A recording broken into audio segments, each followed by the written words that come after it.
Et salut toi et bienvenue dans ce podcast Bouffe-moi ce bouquin où on parle culture, littérature et tout ce qui s'en rapproche de près ou de loin. N'oublie pas de t'abonner pour découvrir un nouvel épisode toutes les semaines et si tu veux soutenir le podcast, ça se passe sur ma page Tipeee ou mon Utip.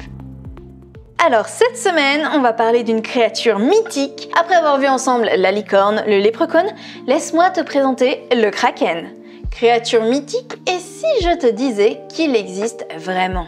Alors l'origine du kraken serait scandinave. Oui, j'utilise le conditionnel, mais tu vas comprendre pourquoi plus tard. En gros, le premier écrit qu'on retrouve dessus daterait de 1180 et c'est un rapport du roi Sverre de Norvège. Je m'excuse pour la prononciation, je ne sais pas du tout comment on est censé prononcer ce truc. Autant te dire que c'est pas Dédé, pêcheur alcoolique, qui après un coup de trop dans le pif, hurle partout qu'il s'est fait attaquer par un poulpe géant. Si on trouve des traces aussi anciennes de la créature, en réalité c'est bien plus tard que la légende se développe. Enfin, légende... Ok, pendant la période médiévale, ouais c'est pas hyper précis mon truc, on retrouve des créatures marines qui pourraient plus ou moins passer pour le kraken. Et encore une fois, attention à ma prononciation. Ce sont l'Afgufar et le Lingbark, à mes souhaits. À cette période-là, on te parle d'un gros monstre tout pas beau qui est si grand qu'on peut le confondre avec une île flottante. Non, Jean-Mi, pas le dessert. Bref, l'animal peut enlacer un navire avec ses tentacules et littéralement le couler. En vrai, le kraken, c'est pas dangereux en soi. Il est pas ultra connu pour attaquer les hommes. En fait, ce qui est dangereux, c'est simplement de se trouver sur son passage. Et ouais, lorsqu'il s'enfonce dans l'océan, le gros pépère crée un tourbillon qui emporte tout sur son passage. Un peu comme toi quand tu fais une bombe dans la piscine municipale. Sauf que là, les bateaux sombrent dans les profondeurs et que tout le monde meurt. On dit également que si les pêcheurs tombent sur un immense banc de poissons, eh ben ça pue pour eux. En fait, c'est sûrement parce qu'il y a un kraken. Et oui, le gros poulpe se nourrit de poissons, ce qui fait que ses excréments sont poissonneux, et ça attire les poissons qu'il va ensuite manger. Donc, qui dit beaucoup de poissons, dit beaucoup de caca de kraken.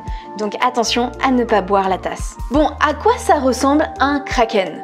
Dans ta tête, tu vois sûrement un énorme poulpe bien vénère?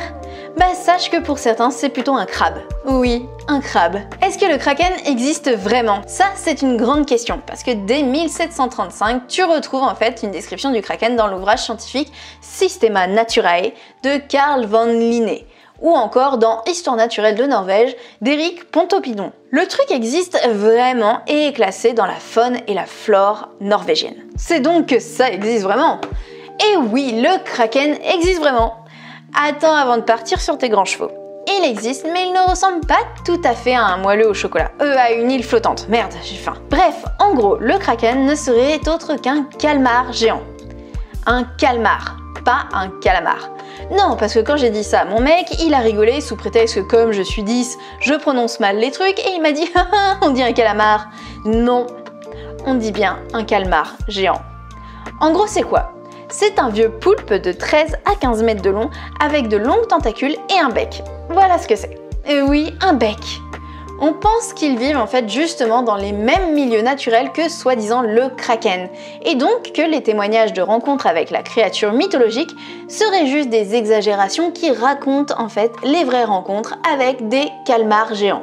Il faut dire qu'on connaît pas grand chose sur la bébête tant on galère sa mère à le rencontrer. On sait qu'il existe bien depuis un siècle ou deux à cause justement des becs qu'on a pu retrouver, de restes dans l'estomac de cachalots ou tout simplement de cicatrices sur les cachalots parce que oui, les deux se fightent régulièrement.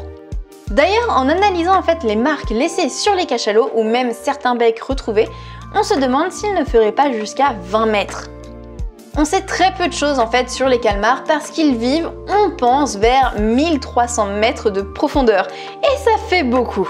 Pour te dire, la première photo d'un calmar géant vivant qu'on a date de 2004 et la première vidéo de 2012. C'est pas vraiment en fait le genre d'animal avec qui tu te prends facilement en selfie pour avoir un souvenir de tes vacances. On va revenir un peu sur le kraken, tu veux? Alors, on le retrouve dans plein d'œuvres comme 20 milieux sous les mers, Pirates des Caraïbes, t'as même Lovecraft qui s'en est inspiré. Mais là où ça coince un petit peu pour moi, c'est que durant mes recherches, en fait, le kraken était vraiment présenté comme mythologie scandinave. Ok, c'est eux qui ont rendu sa swag, mais à la base, sauf si j'ai loupé un épisode, Percé, il s'attaque pas à un kraken? Genre, pour sauver Andromède? Sur le coup, je me suis dit que la créature était peut-être totalement différente et que c'était pas le même kraken.